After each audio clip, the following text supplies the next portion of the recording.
Hi guys, welcome back to my channel. ఈ రోజు నేను ఈ వీడియోలో మనీ సేవింగ్ టిప్స్ అయితే చెప్తాను. మీరు ఈ టిప్స్ ఖచ్చితంగా పాటిస్తే మీ దగ్గర డబ్బు ఎందుకు నిలవదో మీరే చూడండి.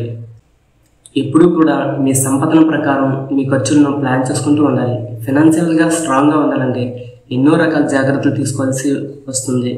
బడ్జెట్ విషయంలో ఎప్పుడైతే నిర్ణయాలు కరెక్ట్గా తీసుకుంటారో అప్పుడే ఎటువంటి సమస్యలు కూడా రాకుండా ఉండగలుగుతారు.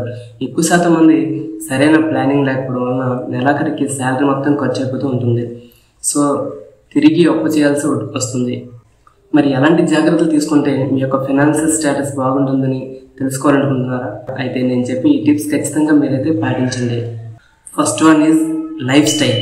మీరు ఎప్పుడు కూడా ఫ్యాన్సీ పోస్ట్గా లైఫ్ స్టైల్ని మెయింటైన్ చేయాలని అనుకుంటే మీకు డబ్బులు ఖర్చు అవుతూనే ఉంది. పైగా దానికి ఎలాంటి అదుపు ఉండదు. ముఖ్యంగా చాలామంది బ్రాండెడ్ ఐటమ్స్ కోసం చాలా ఖర్చు పెడుతూ ఉంటారు. వాటి వల్ల కేవలం స్టేటస్ పెరుగుతుంది, కానీ ఫైనాన్షియల్గా సమస్యలు ఎన్నో తలెత్తుతాయి అని ఎవరు గుర్తించరు. ఎప్పుడైనా లైఫ్ స్టైల్ కోసం ఖర్చు పెట్టడం మొదలు పెడితే దానికి ఎటువంటి ముగింపు ఉండదు. And next one savings. ఈ మధ్యకాలంలో ఇన్ఫ్లేషన్ వంటి మొదలగు కారణాల వల్ల ఖర్చులు బాగా పెరిగిపోతున్నాయి. దాంతో సేవింగ్స్ అనే కాన్సెప్ట్ను అందరూ మర్చిపోతున్నారు. కానీ సేవింగ్స్ చేయకపోతే భవిష్యత్తులో ఎన్నో సమస్యలు తలెత్తుతాయి. సడన్గా ఏదైనా సమస్య వస్తే దాన్ని సాల్వ్ చేయడానికి సేవింగ్స్ అనేవి అవసరమని గుర్తుంచుకోండి. మీ రిటైర్మెంట్ అయ్యేసరికి కొంత సేవింగ్స్ ఉండడం ఎంతో అవసరం. కాబట్టి మీ సంపాదనలో కొంత భాగాన్ని సేవింగ్స్కు మార్చుకోవడం చాలా మంచిది. And third one investment. ఇన్వెస్ట్మెంట్కు ఎలాంటి రూల్స్ ఉండవు. ఎవరైనా ఎప్పుడైనా ఇన్వెస్ట్మెంట్ చేయొచ్చు. మీరు కేవలం కొద్ది అమౌంట్తో అయినా సరే మొదలుపెట్టి చాలా తెలివిగా ఇన్వెస్ట్మెంట్ చేయండి. ఇన్వెస్ట్మెంట్ నుండి వచ్చిన లాభాలను అబ్జర్వ్ చేస్తూ ఉండండి. రోజు రోజుకు ఇంట్రెస్ట్ పెరుగుతూ వస్తుంది. కాబట్టి మీకు ఎలాంటి నష్టం కూడా ఉండదు. రిస్క్ తీసుకుని అయినా సరే ఇన్వెస్ట్మెంట్ చేయొచ్చు అని అనుకుంటే స్టాక్ మార్కెట్ వంటి కూడా మంచి ఎంపికగానే చెప్పొచ్చు. పూర్తి నాలెడ్జ్తో ఇన్వెస్ట్మెంట్ గురించి అన్ని విషయాలను తెలుసుకుని మాత్రమే ఇన్వెస్ట్మెంట్ చేసుకోవాలి ఈ స్టాక్ మార్కెట్లో. And fourth one emergency fund. Emergency fund అనేది ఎంతో మంచి కాన్సెప్ట్ అని చెప్పొచ్చు.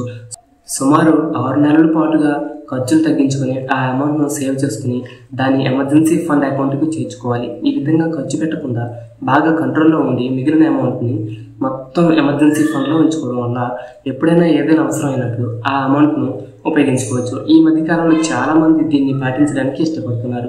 ఎందుకంటే సేవింగ్స్ లేని సమయంలో ఈ ఎమర్జెన్సీ ఫండ్ అనేది ఎంతగానో ఉపయోగపడుతుంది అనే విషయాన్ని చెప్పవచ్చు.